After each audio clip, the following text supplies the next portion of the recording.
and welcome to this afternoon's stakeholder consultation that we are having at the Grand Resort and Residences in Belize City. And a big welcome as well to those who are joining us on our live feed, which you can access on our Facebook page. We are so glad that you could join us today at this consultation, which will run from now until 3:30 p.m. My name is Vanessa Veos. I am the Communications and PR Manager for the Social Security Board. Please keep your phones silent during the presentation. During the feedback session, it is important that you use microphones for the benefit of the audience here, but also for the benefit of those who will be viewing the consultation online.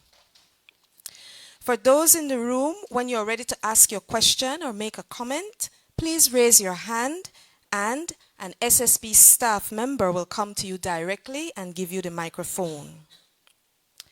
If you are viewing this consultation via the live stream, you can post your questions online and we will read your question or comment aloud for the benefit of the audience when it is time. For online guests, we encourage you to respond to the content via emojis and please share the link with your coworkers and friends. Please note that the actual presentation is available on SSB's website, socialsecurity.org.bz, under the Events tab, which you can download after today's presentation. The agenda for this afternoon's consultation has also been loaded into the chat feature of the live stream for those of you who are viewing us right now online. So at this time, I will now give a very brief introduction. We are embarking on a deliberate, forward-looking process to amend the legislation to ensure the scheme remains relevant, equitable, and sustainable for generations to come. Under the theme, Reform Today, Sustainability Tomorrow, we will be discussing 3 topics. One, as you can see, a new contribution calculation method, the contribution rate split, and revisiting the contribution floor. To date, the Social Security Board has conducted 12 consultations with different groups of stakeholders in Corozal, Orange Walk, Belize City, Santa Elena, Independence, and Dangriga. You are a valued stakeholder in this journey, and your perspectives are essential to shaping meaningful and lasting reform. I would now like to introduce Ms. Anissa Gonzalez, NTUCB Union Representative, who will give a few remarks. Please welcome her to the podium.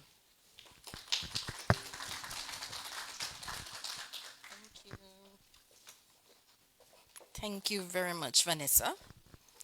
Welcome again. Afternoon to my NTUCB affiliates. Happy to see many of you here. Good afternoon.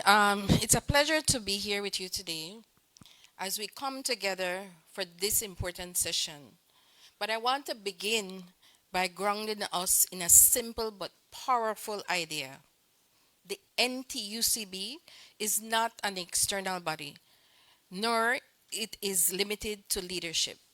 The union is each and every one of us.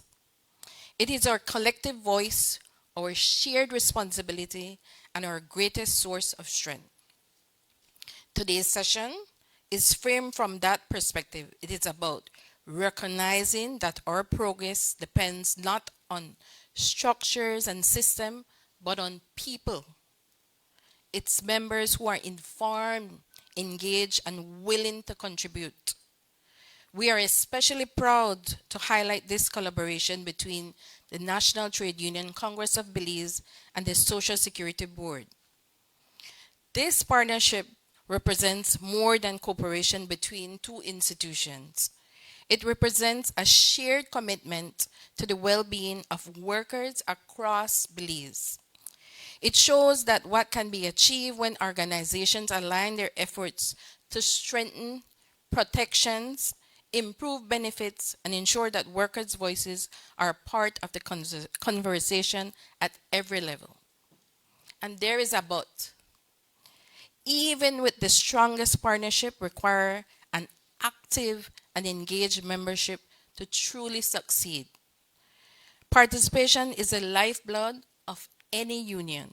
It is what transforms a group of individuals into a unified force capable of driving meaningful change. When members participate by attending meetings, sharing ideas, raising concerns, and staying informed, we build a better NTUCB that is not only representative but responsive. We create a space where decisions are grounded in real experiences and where leadership is guided by the collective will. On the other hand, when participation is low, our strength is diminished, our ability to advocate effectively is weakened, and our opportunities for progress may be lost. That is why our presence and our involvement here today matter so much. Equally important is dialogue. A strong umbrella union is built not on silence, but on communication. Dialogue allows us to listen to one another, to understand different perspectives, and to find a common ground. Even when we may not initially agree, it is through open and respectful discussion that we develop better ideas, stronger strategies, and deeper unity. This session is meant to be more than a one-way exchange. It is an opportunity for engagement. It is a space where your voice is not only welcome, but it is needed.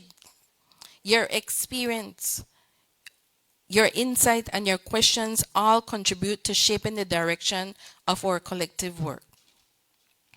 As we reflect on this collaboration between the National Trade Union Congress of Belize and the Social Security Board, let us also recognize that the true strength of this partnership lies in the connection to you, the members. Without your participation and your willingness to engage in meaningful dialogue, even the best partnership cannot reach their full potential. So today, I want to encourage each of you to take an active role. Speak up, ask questions, share your perspectives, listen to one another.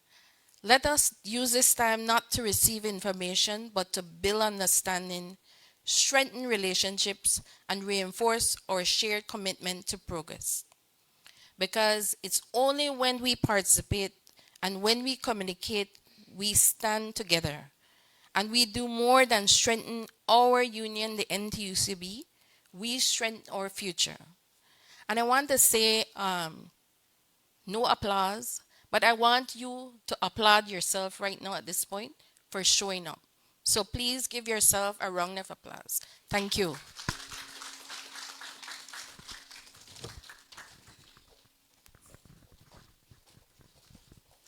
Thank you, Ms. Perdomo, for those very insightful comments. I would now like to welcome Mr. Jerome Palmer, the Social Security Board's CEO, who will now begin the presentation. Please welcome him.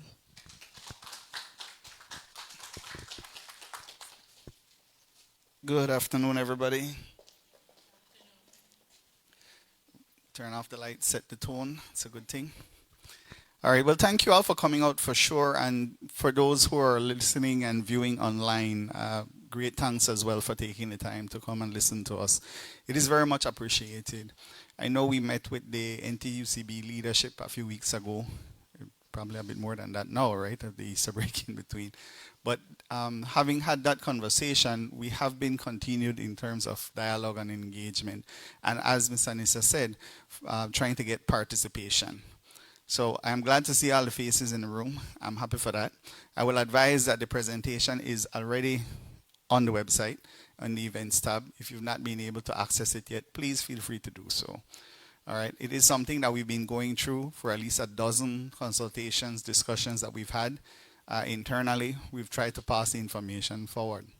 My hope as we go through today, it is that we recognize not just what we have here in terms of our presentation and what we're putting forward, but also the broader direction of the Social Security Board, the vision that we have set on, the path that we're trying to take, and how your active engagement, your active participation is important in getting us there, right? So that's a key part of what we do wish to achieve today.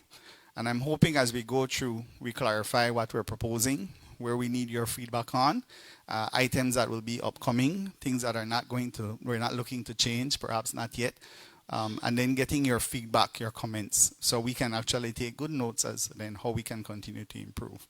As we get into it, I do look forward to your participation, especially towards the end. We found it very helpful to go through the presentation, the discussion, and then we have a good, robust discussion at the end, having gone through all the items then. All right, so thank you. We start there. The Social Security Board began an exercise a few years ago of revisiting its vision, mission, purpose, restating its core values. And in doing that, we recognized where we needed a new vision that was more fit with the times. And I highlight the vision in particular for a scheme that is dynamic, progressive, and sustainable. That is the vision. That is where we wish to be. That is the journey that we wish to go to. That is the place down yonder that we're trying to get to. And it will take us some time to get there, and we're only going to get there through your participation and support, for you to be informed, for you to be aware, for you to understand, challenge us where you need to, support us how you can, and help to improve the system. At the end of the day, as we're going through it, we do hope to achieve our missions, but take us towards that direction of our vision. We had embarked on a change and a shift towards improving our strategic vision for 5 years. So what we're discussing here today is not limited to getting feedback on a few items that have already been highlighted. It is not just for us to get input on those, but for us to recognize where, as an institution, we're trying to move forward to. Our strategic plan we launched in 2025. It is available on our website. I think the QR code can take you directly to the plan, but it is already available. There's a lot more details in respect to the strategic plan that is on our website. I encourage you to become aware of what is there and perhaps how you can fit in and the changes that you can expect with respect to the Social Security Board as we move forward. In the strategic plan, we had identified 4 key priority areas: good governance, scheme modernization, operational excellence, and fund sustainability. We recognize these as critical pillars that must be focused on for the course of the next 5 years. They all carry different initiatives, different items and targets. Within all of these, at the end of 2029, we hope to achieve a revamped Social Security system, where we get towards that dynamic, progressive, and sustainable point. So this is a journey. It is not a journey that began this year. It's a journey that began a few years ago. It is continuous. So we're not just here in 2026 and closing it off. It is something that we will build upon over the course of the next few years. As we look at it, we want to highlight in this presentation in particular, scheme modernization. That is really the root of us today, having the consultation as we try to drive towards scheme modernization. As we go through, you will see sprinklings of the other areas in what we do. How fund sustainability is built in, how good governance is built, and how more operational excellence can be achieved. Scheme modernization at SSP. What does that look like? For us, a relevant, flexible, and inclusive system that adapts to changing needs, ensures resilience and predictability by legislative reform and leveraging digital solutions to enhance service and customer experience. Now you notice we took a couple items and highlight in red. These are action, legislative reform, and leveraging digital solutions. For us, it is key that there is legislative reform. It is important to appreciate that a scheme that was developed in 1981 for a time and a condition that was appropriate in 1981 may need some reform in 2026 and moving forward. In 1981, there were no call centers. That medium of work did not exist. That exists today. The investment market in 1981 is distinctly different than what it is today.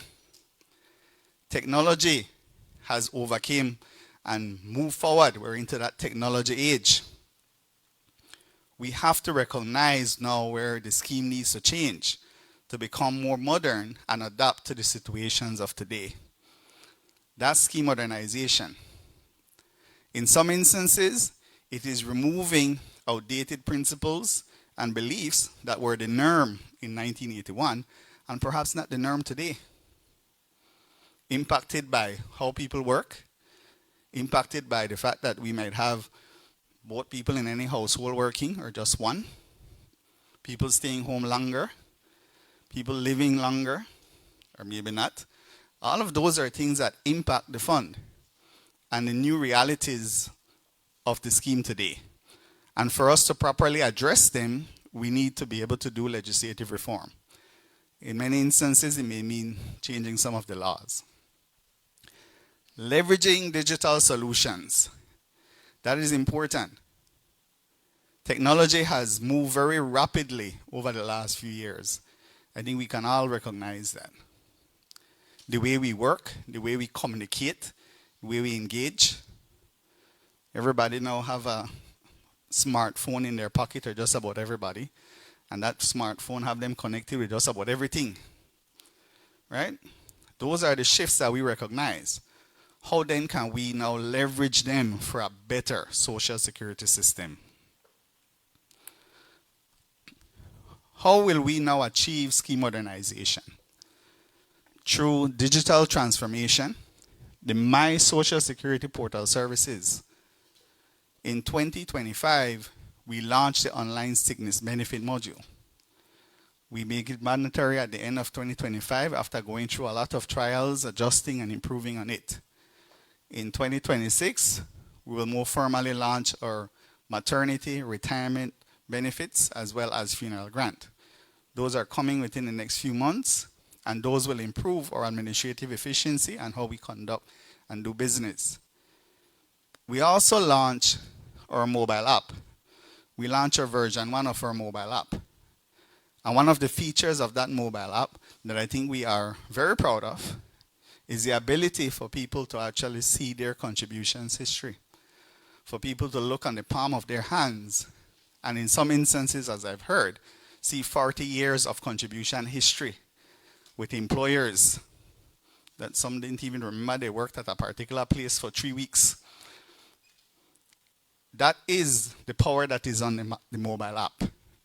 That for us supports our strategic priority of good governance, of greater accountability and transparency. That you see what is there, right on the palm of your hands. You see the employer's contribution, you see your contributions. You know what you've done to support the fund. The mobile app is there, and if you've not downloaded it yet, we'll give you the link shortly for you to do so. We are also embarking on rebranding and upgrading facilities. Yes, the technology is great and wonderful, and we have to leverage it. We have to do what we can to make the most of it. But we still will have people who may not have the access to the technology in the same way.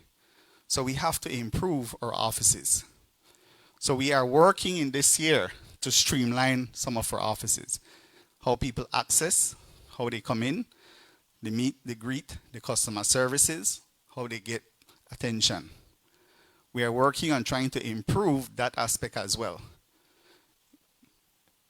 We launched last year with the online sickness benefit, and we complemented it by having kiosks, self-service kiosks in our offices.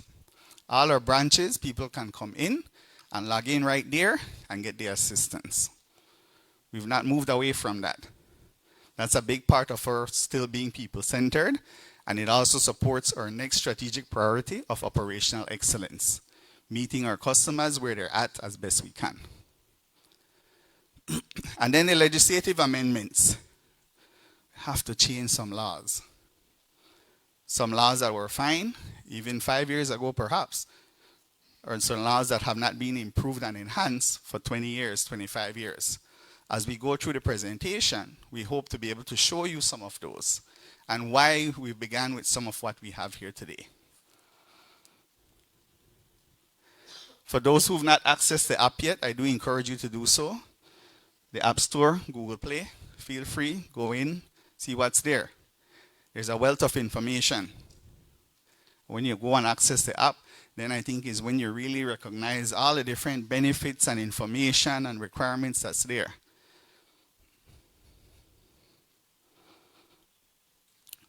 So, scheme modernization. What is our focus for 2026? Why are we here? Our focus are twofold. Propose legislative amendments to modernize the scheme and conduct a series of stakeholder consultation to discuss proposed amendments. I will say immediately, we are taking both of these items very seriously. We're not trying to do everything in one go. The Social Security Act is a very big comprehensive act. The benefit lines are numerous. Many different items that we need to look at. It will take us a while to go through all of them. So we've taken a more iterative approach, incremental changes. We began with a few areas that we recognize are areas that we need to change first to get some structural shift before we can deal with some parameter changes. So we began there. Series of stakeholder consultations by nature means that we're having the conversation today. We may do more sensitization as we get information that will then drive what the actual changes would be. But we also have scheduled later this year for other rounds of consultation with other topics. Our hope is that you will not just be present here today and participate, but you'll also get the word out and participate on the next go round. Change is inevitable. We do want to drive the change. We want it to be meaningful consultations and discussions to help support us in the changes that are needed. All right? So that's a big part of our objectives for 2026. We have identified a few areas that we're looking at. We began consultation on a few items. We're getting feedback. We're hoping to wrap up this round of consultation towards the end of April, maybe early May. That will put us in a position to then guide what the next steps would be. From a change position, scheme modernization, this will not be a one-off exercise. We do anticipate that we will have to go through similar consultation over the course of the next few years. Right? At the end of the day, I think we all want a better social security system. And as our vision says, dynamic means that it changes to the times. It's not rigid. It adjusts to how people work, shift. Progressive, it's more aligned now to how people work, where they work. And it's sustainable because we want it to be there for when we retire, when our children retire, and so forth, right?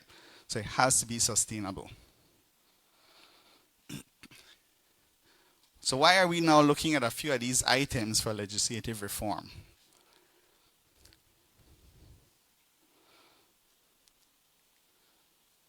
Okay. The first item is with respect to our wage band system. Why begin here? Why look at these items? First, we notice that we're one of 4 countries who still operate on this system. And the challenge is not because it's a wage band system. The challenge is because it's a fixed salary system within wage bands. That's the challenge. That's really the shift that we're trying to make. We're one of 4 countries that have not made that shift yet. So this is a structural shift that we now recognize we need to make, and we want to make the adjustments there. As we look at the example and we go through, we hope that everybody can get a clarification what exactly we're proposing to shift to. For us, the shift would mean greater administrative efficiency. It reduces the number of steps in terms of determining contribution payments. It will allow the payroll process to be more efficient.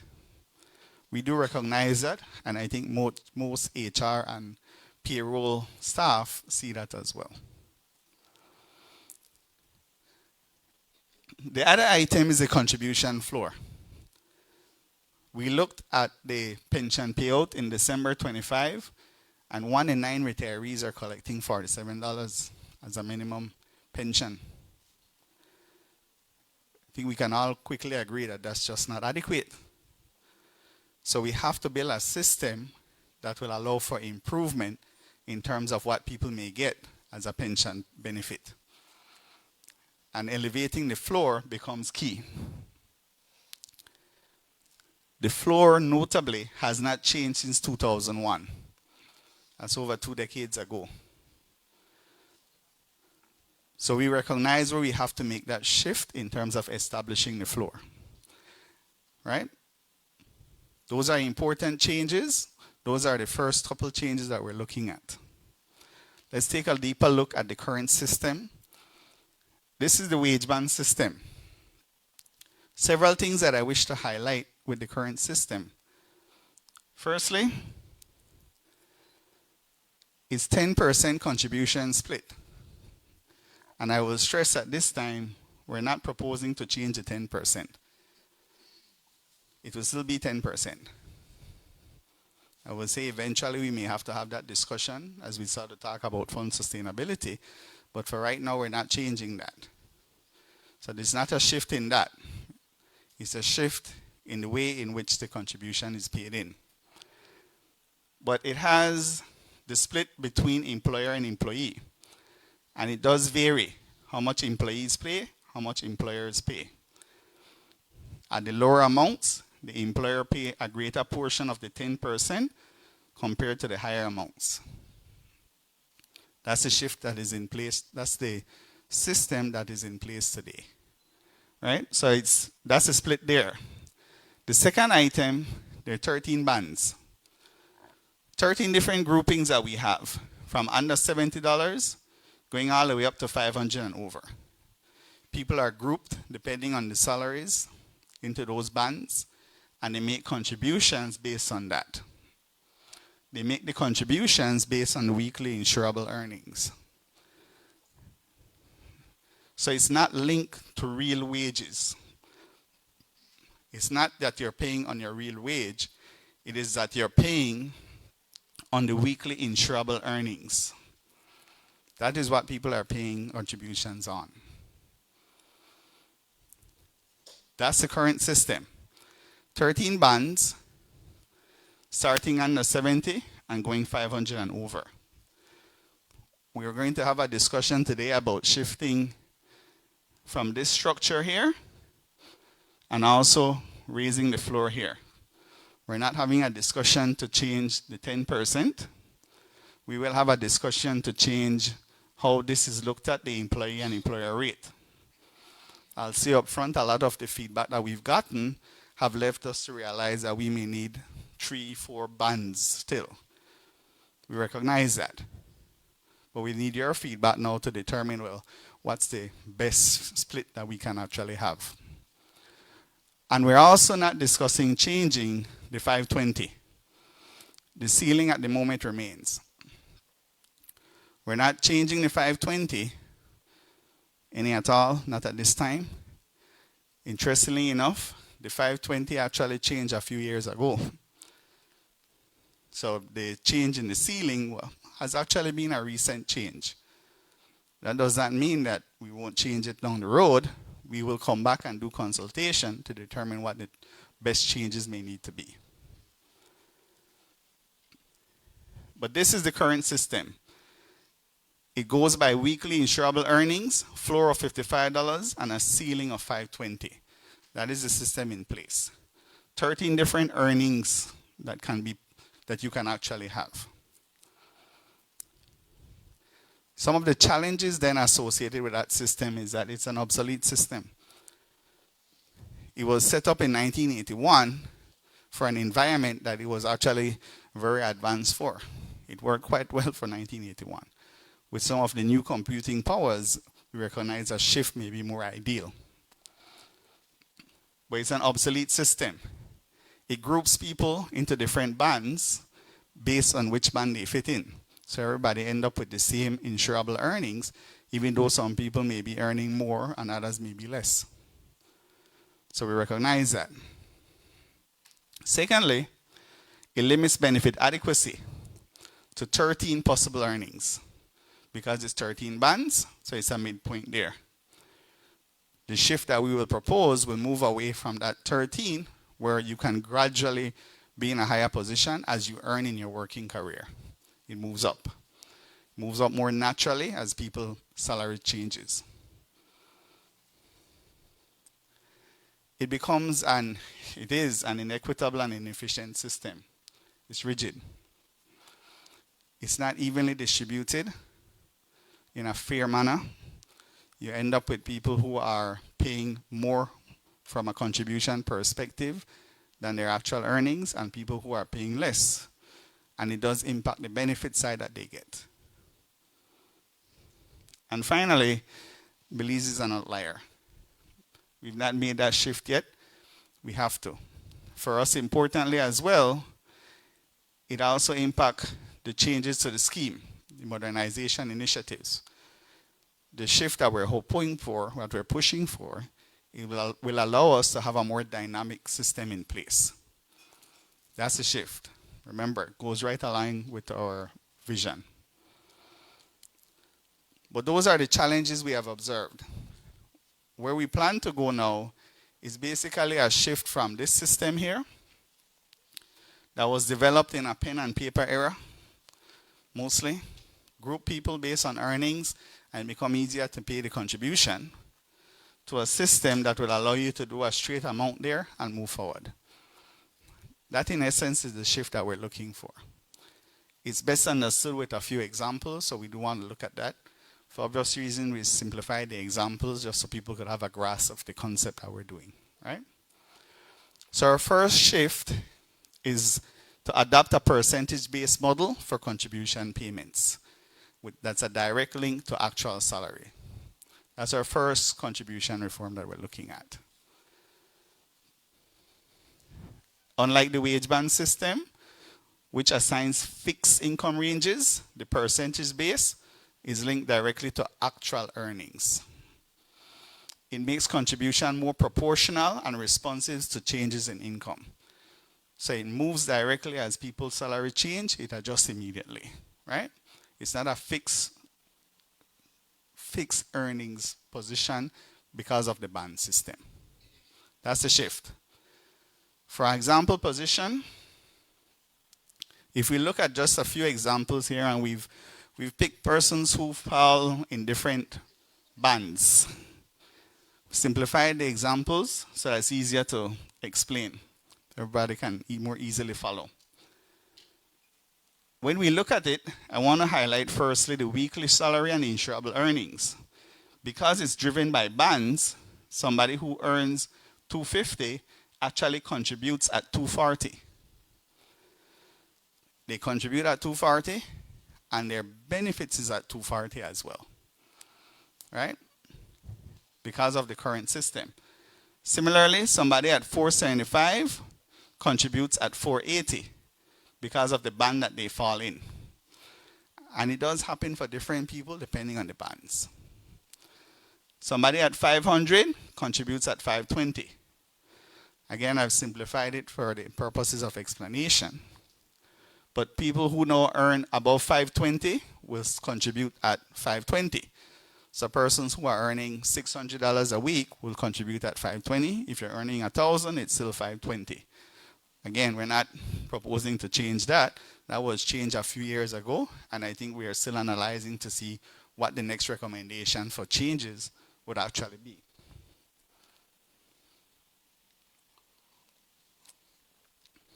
The next thing I wish to highlight is that for each band, you have a different split between employee and employer.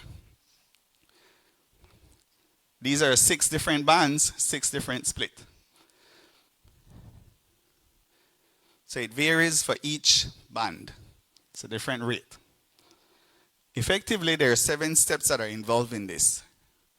You have to determine the band, the insurable earnings, what the employee split is, what the employer split is, calculate those, add them together. 7 steps. That's the current system that is in place. Our proposal intends to reduce those numbers of steps. Our proposal is saying, let's not use the band to determine the fixed amount, but use the actual salary. 200 is 200, is 250 is 250, and we move straight along. Again, up to the maximum of 520, right? So if I had somebody at 600 here, it will still be 520. It does cap it up there, right? We're not shifting that any at all. For the purposes of the example, we use one rate. 4.5, 5.5. We just use the highest rate just for the example purposes. Immediately, I think you can recognize it's a much more quicker calculation. It's a quicker calculation. It's easier to explain. From a step position, we recognize it's really just 3 steps. Employee contribution, employer contribution, total amount. Gone from 7 down to 3. Payroll processes is a lot more efficient for most people immediately there. Right? That's what we have. If we take a look at 3 persons who are within the same band, which we do for this example, this is where the inequity comes in. 3 persons, one at 220, one at 240, and one at 250, they all contribute at 240 earnings. Their benefit is also at 240 earnings. So sickness benefit, pension benefit, entitlement, everything is calculated at 240. They all pay the same amount, same benefit, all at 240. This is the current system that is in place. The proposal moves them from at 240 to their actual weekly salary. 220, 240, and 250. Again, for example purposes, we use the same employee and employer rate split.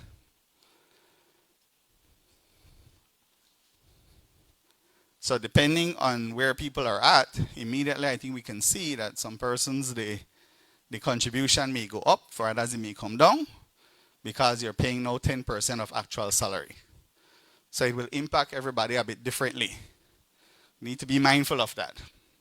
It will also mean, though, that you are now entitled to benefits based on those actual things. So somebody who was paying at 250, meant that they were contributing at 240. Now their benefit will be contribution at 250 and benefit at 250. That's what we're proposing. That's the shift that we're looking to make. Right? Again, it will impact everybody a little differently, because some people may be above the point, some people may be below. Persons who are 520 or above, which is about 30% of our current active insured, it's still 520. It's not changing from the 520. So this doesn't have an impact on them, right? What will impact is obviously the split here, employee and employer rate. And again, we recognize where that impact may vary, and it would depend on your feedback, your guidance, and what the final split will be, right? Ideally, we'd want one split. Administrative is a lot easier to say, this is the split across the board. But we do recognize how the fund is set up, where at the lower bands, at the lower levels, the employer contribute more, because that actually supports employees. So we do recognize we may still have 3, 4 bands, depending on how we group it. But if we look at the contribution rate split, and it's important to recognize then the impact of that split, but if we look at it, what do we see? We see, firstly, within what we have, this is the average split. 6.22% employers and 3.78% employee. That's the average. It's the average at the moment. I think it was average at year end 25, but that's the average. Some employers are paying a little bit more, some employees a little bit more, a little less, depending on where they're at, right? That's the average. We note that the highest split is 5.5% employer and 4.5% employee. That's the actual band, right? That's the highest band. That means that that is where most people are trending towards as your earnings, your career, you move forward.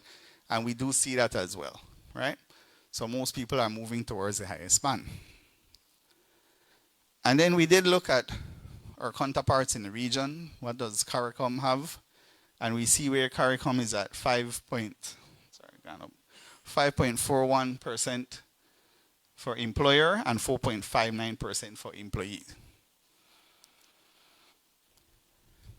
Again, the split will impact how it's distributed, but we are recognizing where we may need to have 2, 3, maybe 4 different splits still.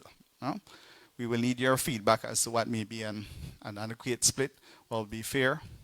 We will still have to analyze because our intent is not to impact people adversely in that they have to contribute so much more. No, that's not the intent. This is a structural change that we're putting forward to change the way in which the contributions are then calculated and put in, right?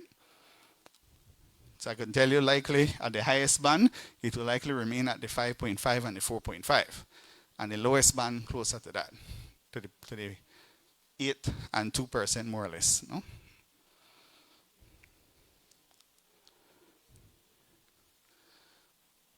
The key consideration with regards to the split is that it will improve administrative efficiency, customer service efficiency, and effectiveness. We recommend 1 split, but again, we recognize where based on the feedback, we may have more than 1 split. No? We already recognize that, we're fine with that. We need your guidance as to what would be palatable, if we could call it that. No? So, the benefits of this system, it will allow for a more equitable system. You earn less, you contribute less. You earn more, you contribute more. It's a direct match in terms in that way. So it's more equitable. It doesn't put people in no midpoint where some people are paying more, some people are paying less than their weekly salary. So from an equitable, it's a lot more fair. Secondly, it's more user-friendly. It's a lot easier to tell people it is 10% of your salary, split between employee and employer. Right now, you have to say it's 10%. Depending on your salary, we have to check the band, and based on that band, that amount there, we figure what that is, then we apply the 10% on the split, right? What I've found is that most employees are not even aware of it. The deduction is just done. I find that one of the most interesting things. Most people have no idea.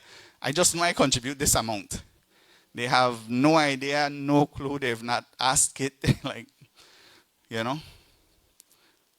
It's just deducted. So, but it's more user-friendly. It's a lot more compatible to modern accounting systems. Again, to our strategic priority of scheme modernization. It's a bit more fair payments. Consistent and fair contribution based on actual income. It does improve the long-term financial health because it means that your contribution as an employee, as you earn more in your career, it increases, your contribution increases, your benefit increases. It allows for greater sustainability, which ties back into our other strategic priority of fund sustainability.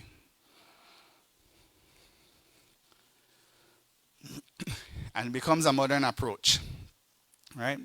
Get us up to speed with what everybody else is doing. Bring us in line with international best practice. So those are the items in terms of the benefits of the percentage-based system. The second item that we looked at is the contribution floor. Our intent is to establish a new contribution floor. And we recognize where, because of the benefit adequacy, we had to look at the floor, what it needs to be. I would say that the floor doesn't mean that we're going to exclude people. It will mean that people will now contribute at a higher level. So we've looked at it to determine, well, perhaps what that floor should be, because it improves not just retirement pension benefit, but it improves sickness benefit that people will be entitled to. From an impact perspective, we recognize it's not the biggest grouping that will be impacted, but it's one of the more important groups that we as a society should be striving to protect. The floor now, the key considerations is that Workers earning less than 70 per week are contributing $1.03 for a benefit. That's not just not adequate. Then we end up where the pensions at those lowest bands are significantly subsidized by higher earners. It leads to a strain in terms of the sustainability. Beyond that, there's a concern of the actual adequacy of the benefit. Now, the nature of the Social Security system is that it pools contributions to pay benefits. So there is some subsidizing that should be done. The concern becomes when it's a significant subsidizing, when a good portion is actually being subsidized at those lower levels, and the benefit is still not adequate. So we have to make those shifts. Our proposal now means that we want to remove the two lowest bands, the 55 and 90, eliminate those, and set the floor at 130 weekly insurable earnings. Now, removing the bands doesn't mean removing people.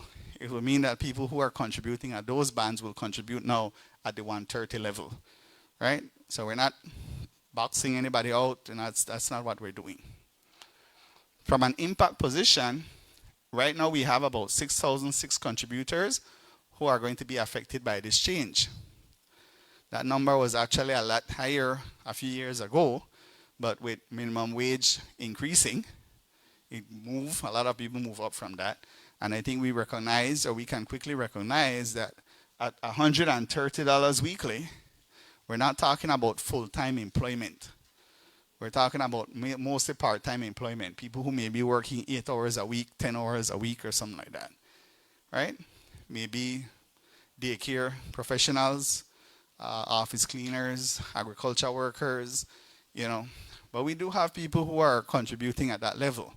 They're not full-time employment. They may be collecting $5 an hour to come and clock in 2 hours a day, right? And I think we can recognize immediately those are the same people who, if they get sick and have to be out, that benefit is actually very beneficial for them at that time, right? They're relying on that funds. So out of 127,000 active people contributing, those are the numbers it will impact. There is a need for us to revisit the floor critically, because when we began in 1981, we began with a floor of $25. In 2001, shifted to 55. Here we are in 2026, and we need to make a shift again, right? Big shift. So we recognize that we have to elevate the floor. The impact now in terms of individuals will be unique, different, and we will see that impact. It means now, for example, somebody who's earning less than $70, $69 weekly will be contributing at the $55. 10%, 55. Under the proposed floor, instead of $550, will be contributing $130. And importantly, contribution will still be split between employee and employers, right? So 10% of $130, which is $13. It's an important shift that we feel because it means that it gives better protection for those people at that level. Somebody contributing through their career there, their pension benefit would be at $16.50 to $33. We wouldn't pay any of that. We actually would pay $47 weekly. There's still concern, obviously, of benefit adequacy, but that's just based on the calculation there. By law, we must pay at least $47 weekly, right? So immediately, I think you can see the contributions, it doesn't equate to the actual benefits at that level. Taking it up to the $13 doesn't completely address it, because with the statutory minimum of $47, our calculations are still between $39 and $78. But with the minimum payout of $47, that's where we would start. But it does improve the pension benefit that people will be entitled to. And again, not just the pension benefit, it improves sickness benefit that people will be entitled to. As opposed to a benefit at $55, it would be a benefit of $130. So there are two proposals that we have, really. A shift from the wage band system to the percentage-based system, and an increase in the contribution floor to $130. Those are our two proposals. That's the shift. Why make these changes? That's the key part. Firstly, we do see the impact for employees. It will mean that there would be higher benefits and better protection, especially at the lowest income. Higher benefits, better protection, especially at the lowest income. Taking people up from that $55 or $90 up to $130 immediately offers a better protection both for sickness benefit and for retirement pension.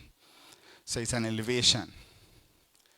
It ensures both contributions and benefit are more aligned with actual earnings. So it means then that you will contribute at the actual earnings, but your benefit will move in line with that as well, up to the ceiling of $520 per week, right? It is a better alignment, it is a better benefit, it's better in terms of the contribution, right? It's a more natural move in that way.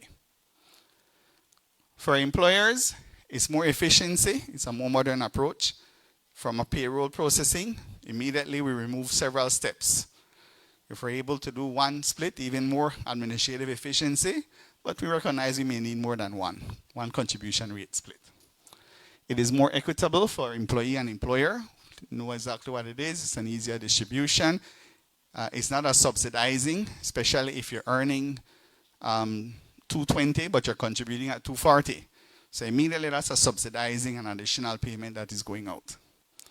It's more predictable application of the contribution rate. It's directly tied to weekly salary. There's no adjusting back to what the earnings would be under the band system. It's tied directly back. So from an employer perspective, it should lead to more administrative efficiency for an employer.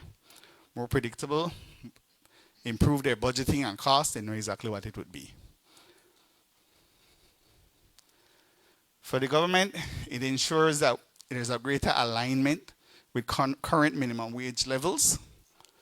Again, it's an adjustment that does not shift directly to minimum wage per hour for full-time, but it recognizes where minimum wage has increased and we need to adjust in that way.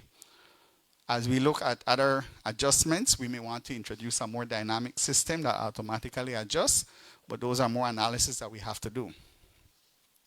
At the moment, we recognize a shift to better reflect that is necessary at this time, better protection at the lowest level. So protection for lower income earners, which is a priority for any government really. For SSP, it does lead to greater administrative efficiency. It ties in with our objective of operational excellence. Better protection against loss of income for low wage earners. People at the lowest level have better protection. Quite importantly for us, the shift in the system creates a more dynamic structure. Again, to our strategic vision, a dynamic, progressive, and sustainable system. The shift allows us to have a more dynamic system that we can easily adapt to future changes. When we want to make the next level of changes, we can more easily make those changes. And as people earn more, they contribute more, their benefit increases. It's a natural growth process based on actual earnings. So you earn in your career and moving up, it's moving up. In a more visual way, what we're proposing is really this.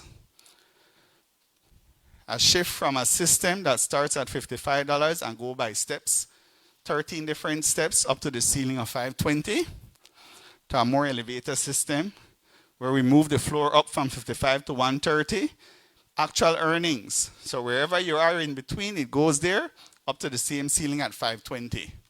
That's the shift that we're really looking at. It's a more direct thing. It allows us to be more dynamic in terms of the movement of the fund, the structure, the administrative part. We're not proposing to change the ceiling, so it's still at 520. That's important to note. We're not proposing any ceiling change at this time. But that really, in a diagrammatic way, is really what we have. At this time, I do open it up for any feedback, any questions, comments you may have. I could start in the room if there's anybody who wants to grab the mic. Right now. Let me get the mic to the front here.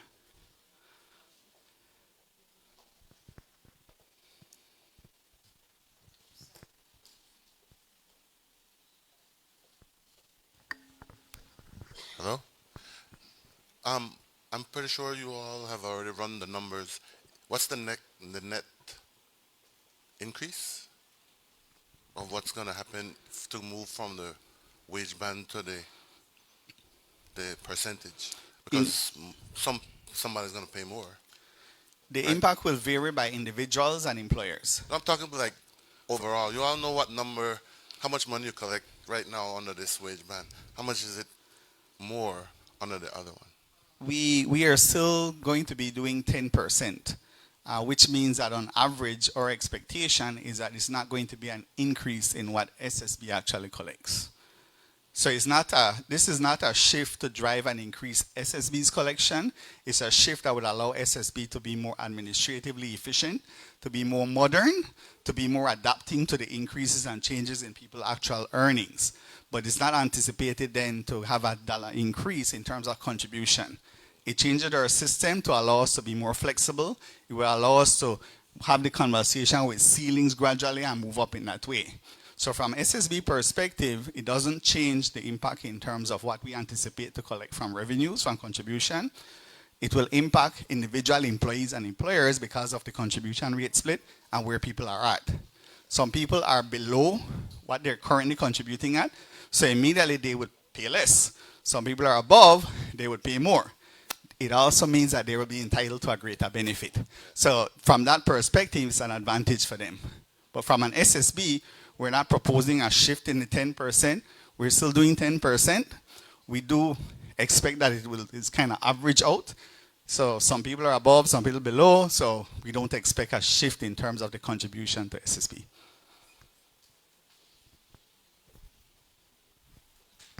Sorry, she had her hand. Okay, I understand that the wage band is 13 step. As a public officer, the wage band would be 20. Because to each time I get my increment, we move up 1 point on our pay scale, which would be 20 years of points.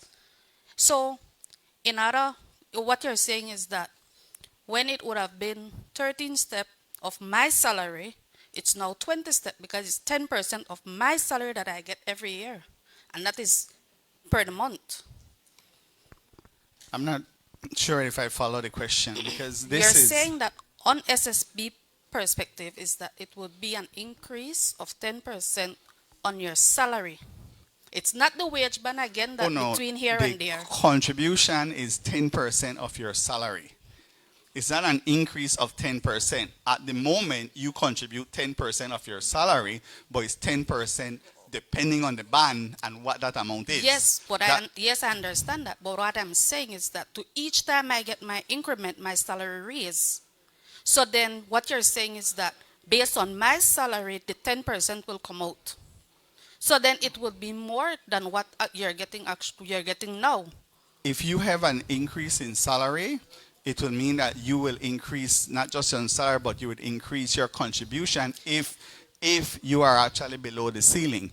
If you're above the ceiling, then it won't impact any at all. Yes, but then I'm not talking. I understand that once I'm above the 520, I am at that stage until you guys decide that you need to change that now. Again, what I'm thinking about public officers that are below that their salary would increase every year when they receive their increment. It would affect them. So instead of them taking home one set salary, it would be adjusted every year to each time they receive an increment. So technically no increment for what we're fighting for. It is adjusted now. Because if your increase in salary takes you above the wage band, immediately you're paying more then. So it's increasing now. It doesn't change conceptually that. Yes, but what I'm saying also is that even it's by 1 cent, you'll take away that entire salary, No. If your salary increases by 1 cent, that means your social security contribution will increase by 10% of the 1 cent. so then that's why they will still take home less money. Because Social Security will take what they want. We can't tell them we don't want to take out the 10% this month. I hear you, but I'm saying it will be 10%. So I'm saying that the ones them below will still feel more of the impact than the ones that are already at the 520. So even though you're saying that those that are below the $55 for the week are okay, the ones at the top will be paying for the ones at the bottom, basically, Well, all right? full-time, So now, if you're saying that is what is happening, the ones in between will be the ones that will be taking that shift and that hit every time until they reach the 520. it would mean that as your salary adjusts, and which is at the moment, your contribution adjusts. At the moment, if your salary increases and you move into a next wage band, your contribution also increases. The dynamic at the moment is that that's what is happening. And actually, if you're at a band right now, I will go back so that I can actually just highlight the impact in a different way, if you don't mind, and just be patient for me to actually get to the slide.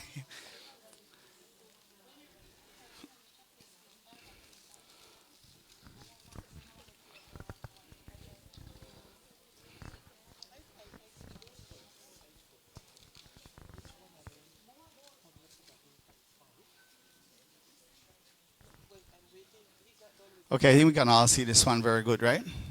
Right now, if your salary, and I'm just going to use the band so there's a better appreciation of it, right? If your salary right now is, for argument's sake, less than 220. If it's less than 220 but above 180, that means you're contributing at $200, right? So if your salary right now per week is $210, you are contributing at $200. Right now, if your salary increases from 210 to 220, your contribution will increase from 200 to 240. So you would actually be contributing immediately more based on that shift, as opposed to what we are proposing, which is a more direct increase. I don't know if you're following me there, because if you're within the band and your salary increases, if you go from 180 to 190, 200, you'll still be contributing at 200 at the same rate. But if your salary means it takes you to a different band, immediately instead of contributing 10% at 200, you'll be contributing 10% of 240, for example. That's what's happening right now. What we're proposing now is that it's a more aligned increase with your actual salary. So if your salary now is 180, you pay 10% of 180, and not what you're currently doing, which is 10% of 200. If it increases to 200, then it's 10% of 200 you will pay. That's the contribution. That's what we're proposing. Right now, the way it is set up, you're paying if depending on the band, right? So that's what you're contributing right now. But it does mean as your salary increase, eventually you will likely go into another band and you pay there at that band. But the payment would not be necessarily at the lowest rate. It will be right at that midpoint, if you will. That's the current system.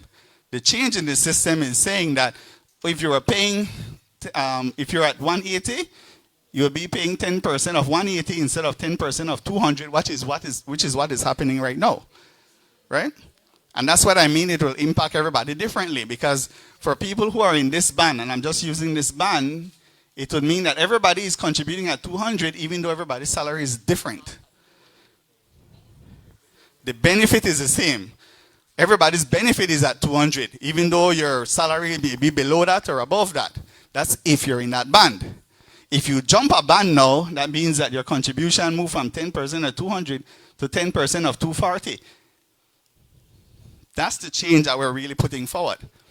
So as your salary increases, it becomes a natural increase in terms of the contribution as well, as opposed to what's happening where it depends.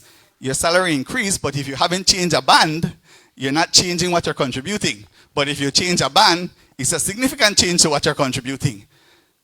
Okay, it may move you to a higher level in contributing as opposed to what your actual salary is. Yes, Mike at the front, please.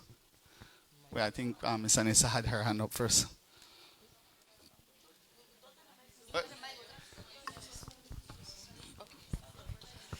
Thanks Hi, to you. good afternoon. Good afternoon.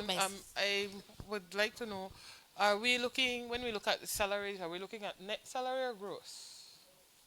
It is based on gross, as to my understanding, as is. That doesn't change. We're not changing what the starting point is. It doesn't change. Right, so I'm asking that because we are heavily taxed. right? We are heavily taxed. We are taxed 25% of our taxable income and 12.5% of our whole income at GST, right? So every time we go and buy groceries, so when you look at it, we are taxed 37.5% right now. So was that considered when you look at the reforming of the Social Security? We are still at 10%. We're not changing that. We're just changing the way in which it is, but we're not changing the 10%. And that's why to the first question, from Social Security perspective, we don't anticipate an increase in revenues because when we look at it, we figure like, well, half will be above the 240 and half will be below. So it levels out. So from Social Security Board perspective, it doesn't increase what we anticipate to collect from contribution revenue, and it does not change the 10%. We're not discussing to change that any at all. Yes, I understand, but you said that you are going to look at the split. Yes, we're looking at Right? the split, That is what I am getting at. and You're that's going where to we look need at your the feedback split. on. So that is what I would like you to consider when you consider the split. The fact that the employee is very heavily taxed already. So when you consider that split, please consider, first of all, you are looking at the gross salary. That is always not a good idea, because I can tell you my gross salary and my net salary that are 50% different from each other. By the time I actually get money in my pocket, it's half of what it says on the pay slip. Right? So that's one of the, I think, the worst mistakes that's been made, that we look at gross salary. We don't live on our whole salary. We live on, like I said, 100 minus 37.5%. So when you're considering the split, please consider how heavily taxed we are, and so then consider that the employee is not living on the gross salary, we are living on a heavily taxed salary. Again, we're not changing the basis on the salary that we consider. If it's gross salary we consider, we are still considering gross salary. So that doesn't change any at all. In terms of the employee and employer split, we will look at that to determine what is the best distribution. And I think, as I've said before, we do recognize where we may have 3-4 bands, if you will, that still allow for a better distribution, so people are not significantly impacted. We don't wish for people to be impacted by it. It will have some marginal impact, and it will impact people where they are. That's the reality of it. It depends on where people are at. Some people will end up paying less under the new system than they're currently paying. To you, I honestly, I hear you when you said that the lower bands will get better protection, but I'm very concerned as it relates to that at the lower band.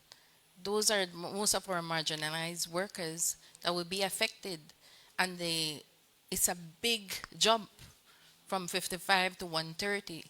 I am hoping that I heard you mention that you're looking at more than maybe 3 bands, and that it is split fairly, because that's a big jump for workers at the lower end. And some of you might jump on me right now. Why didn't we look at the higher bands? Why wasn't there? No, I mean, you got to be serious to be balanced. You have to be balanced. We can't say we'll look at the lower bands and not look at the higher bands. I'm sorry. We have to be fair and transparent. So let me answer the 2 parts there. Firstly, with respect to the lower band, we do recognize that it's about 6,000 persons that are contributing at that lowest band that will be impacted, and we have to make sure that we allow and allocate for them well. You will note that the rate for those 3 bands, the 130, 130, 90, and 55, are all the same. So it's very prudent for us to have the split very similar to what it is at the moment, where the employer actually pays and contributes at a higher rate than the employee, especially at the lower bands. I know a lot of employers have expressed that at that level they contribute everything for their employees. Not all employers do that, but we do have some employers who actually do that. So we're mindful of that, and I think that will then drive what the eventual split would be. In terms of the ceiling at the highest bands now, the ceiling is at 520, and we have almost 25-30% of contributors who are already at the ceiling. The ceiling did change a few years ago. It went from 320, I think, to 520. So that was an increase that happened over the last 5 years. I think last year made the first full 3 years adjustment with that 520. So that has changed relatively recently compared to the floor that has not changed since 2001. But the other part of that is impact. If we increase the ceiling from 520 by say $100, that means immediately that it becomes 10% of 100, which is an additional $10 per employee at 30% of 125,000 people. Immediately from a cost position in contributing to the fund, revenue-wise, SSB may be looking at 15 to 20 million increase, but it also means that cost-wise, benefit-wise, provision-wise, everything immediately increase. And that's just increasing it by $100, 10% per person of $100, that's a significant increase. And it will impact the benefit as well, because it would then mean pension that is more aligned with, say, 620 or 700 as opposed to 520, which is a very tremendous cost even at this moment. So before we can properly present that, it does require a lot more analysis. We are mindful it requires more discussion, but we are also mindful that we will have to have that conversation because the benefit needs to be adequate. It needs to be aligned with where people are at as best as we can. The Social Security benefit may not be the full replacement pension at the retirement, but it should contribute to a decent portion that people can live off when they retire. So indeed, we will have to look at it, but until we can do that full analysis to where it needs to be, and being mindful that it changed a few years ago, as opposed to the floor that didn't change 25 years, it is something that we have to look at, and likely by the end of this year, we may be having consultations with respect to that as well. And that, I will say, may be gradual.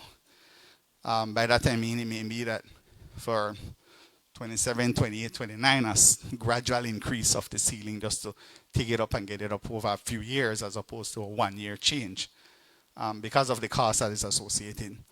But also we want a more dynamic system. Dynamic system would mean then that you would have something that increases automatically every 2 or 3 years as opposed to having to go through a full discussion here. So we could index it by inflation, GDP growth, like that it makes an automatic adjustment over time. But those are things that we are looking at. Good afternoon. My question is in regards to maternity grant. Like someone who is making 200 and a week compared to somebody who's making $1,000 a week, will the maternity grant be different because of their contribution benefits per month? Will it still be the same?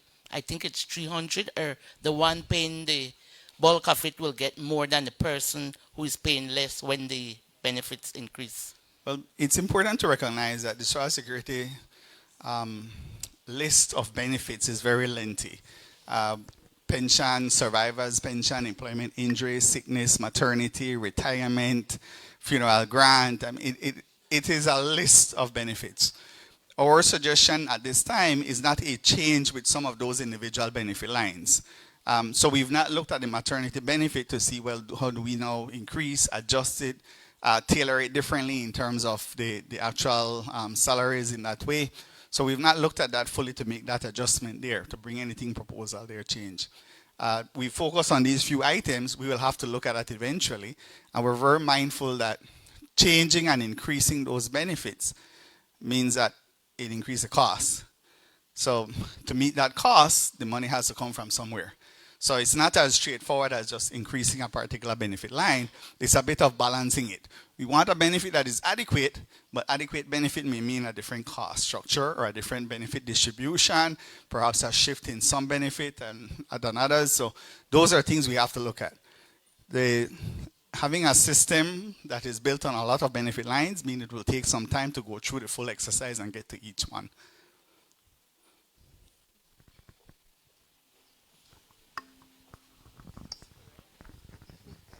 Good afternoon. All right, so I know we're talking about the government aspect or the pay, but how are we reaching the people that are self-employed that are paying their own social security in terms of these increases and changes in the bandwidth and their payout. What are we doing about them? Because I know several persons that are self-employed that pay over the counter. Well, self-employed as a scheme by itself is a very big area of concern for us at SSB. Firstly, we have as a country over 40,000 people who identify as being self-employed. That's through our statistics in terms of employment, labor, and everything else. So over 40,000 people are self-employed. At the moment, the Social Security Board only covers about 2,000 of those persons. Obviously, that means that there's a significant coverage gap for self-employed. We have to then revise the self-employed scheme. We have to see what we can do to improve it. So when we talk about series of stakeholder consultation, it goes along that line, where we are actively looking at the self-employed scheme to see what we can do to improve that scheme. We will move towards an adjustment similar to getting rid of the wage ban. The self-employed bans is about 200 and odd bans. Yes. That's the system that is in place. The benefit also is less than what is here. So the self-employed benefit, I think, is at 320, if I recall well, compared to the 520. So immediately we recognize there are a few quick changes that we can make, and we're looking at that. We have to have a self-employed scheme that can be more attractive to cover more of that 40,000 odd people who are self-employed, provide a better benefit structure and system for them. So as a part of our consultation and engagement, we will go through that as well, and we will be bringing that forward. It is not a part of this first round, if you will, of consultation, but it is a part of that series of consultation that we do eventually plan to have. So we've not ignored it, but we recognize where it perhaps need a full revising, revamping of the scheme. There's no way we can justify covering 2,000 or 40,000 people and still be providing an adequate social security benefit. Do we have any questions online, sir? Yes, we do. We do have some comments here. Frances Avella says, employees need to see how their pension is calculated now and how it would impact their contribution. That's one comment. Another person, Imer Cordova, says, what will be the split? And Francis Avea also said, if you pay less, will the benefits be the same for every contributor? Example, maternity benefit. Well, I'll deal with the last one first. Some benefits are fixed benefits, so they're the same for everybody. So with that, we're not changing those. Any fixed benefit is not shifting. Benefits that are impacted by your contribution, your actual salary, will be impacted directly by shifting the way that's reported on. The contribution rate split, the second question there was in regards to feedback that we need. So we are doing this consultation to help inform us as to what would be the best contribution rate split. We've gone through about a dozen already. A part of the feedback questionnaire towards the end does involve your input as to what the contribution rate split should be, where it should go. I will say international guidelines, International Social Security Association does advise that 50-50, but with usually the employer contributing more. So it's usually at best 50-50, but it goes up. So employers are always contributing more, which is what we see with our setup here. So it's not outside of what we see. It's not outside of what we see with CARICOM or the region, right? That's the reality there. And the first question, sorry if you could go back. The first question, employees need to see how their pension is calculated now and how it would impact their contributions. I would say, firstly, that I would encourage you to download the app. There is a calculator feature on the app that actually gives you an idea as to what pension may look like. So that is one item that we thought was very necessary, that people could actually go, plug in some figures, their parameters, and get an idea as to what their pension would be based on their contribution, their level, years of work, and things like that. So we've developed that. We're very mindful that those are questions that we do get. And we thought it important then to not just for us to come and give a few examples and explain, but put a tool like on the app that you can actually do, plug in a few numbers, and we'll give you an idea what it may look like at retirement. Any other questions online before I? No more at this time. Okay, I think I saw a hand up.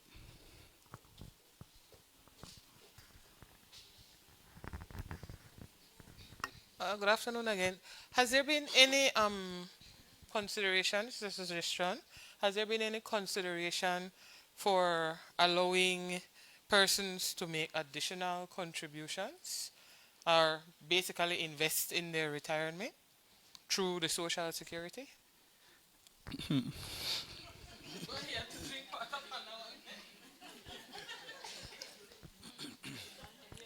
That's an interesting question.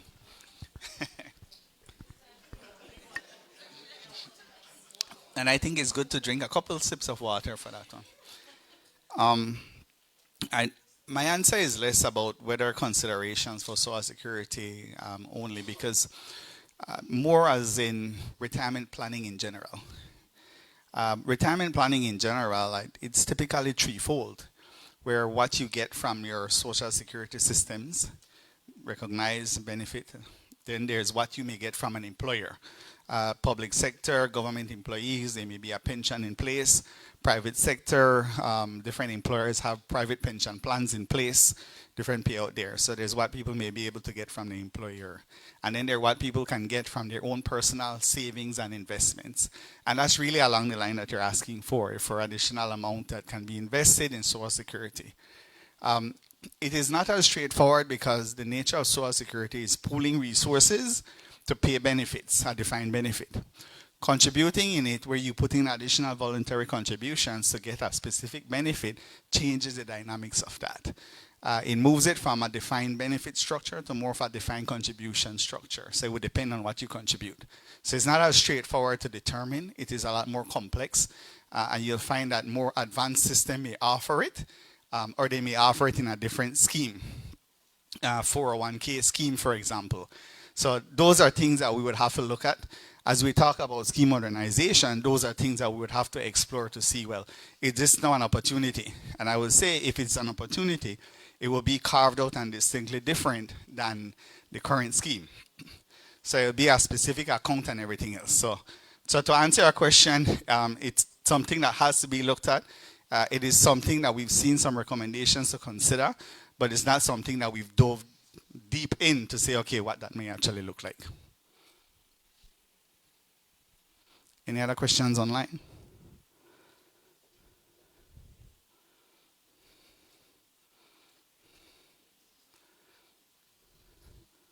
Well, I do thank you for your active participation, as Ms. Anissa had started off the session in. We do have a feedback survey here that I'm trying to get back to. I will be around if you have any questions or anything that you would want to share. So please feel free to do so. And I do ask then that you complete the survey and the questions, because that will help us as the next steps. Thank you.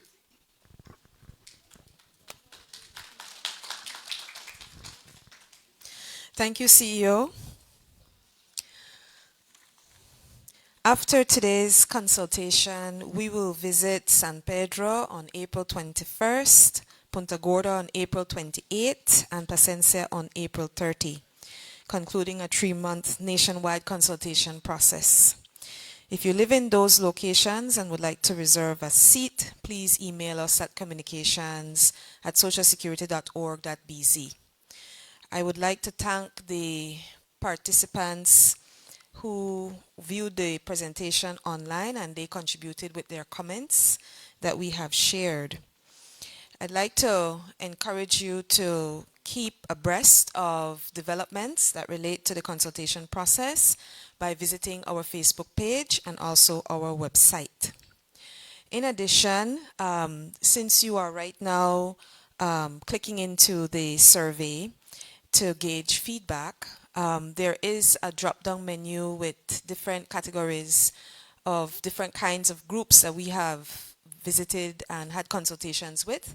Please click on Union for the one that for the feedback that you will be giving at this time.